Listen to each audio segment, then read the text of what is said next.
Rightio, time for a Cummins update. So far, since the last update, we have made an upper radiator outlet hose, modified, I think I mentioned in the last video, had to lower the thermostat housing connection so that the new pipe will fit over to there. I've swapped over to a speed flow banjo for the high pressure side, made a new high pressure hose, welded on a -6 to the old hose, which required a little bit of lathe work just to get a socket fit, and TIG welded that on. Made a upper radiator pipe, out of stainless. Made the lower radiator pipe out of some nice stainless tube.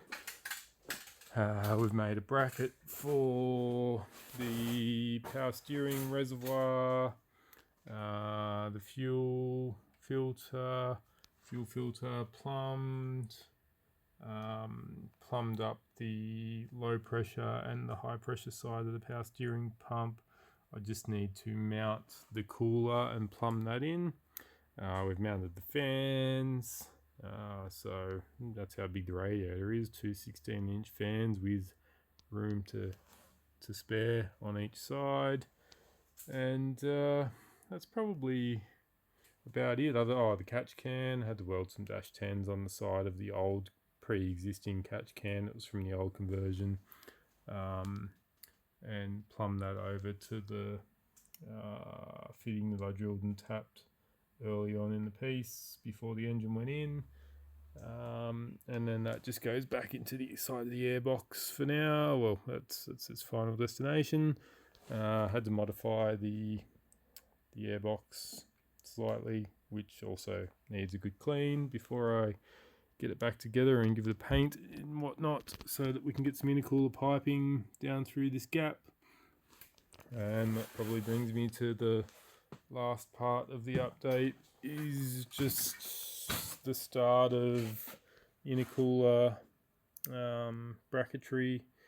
I laser cut that out the other day. And I have a flat plate that goes on top that will connect the bottom of the bonnet catch support to the old part.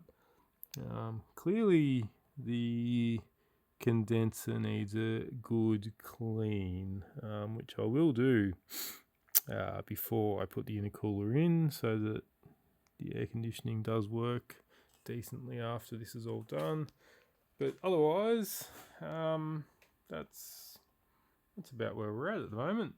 I've got all of the parts to get everything else done. I've got some mods to do to the cooler for the discharge, and both sides of the intercooler need modifications to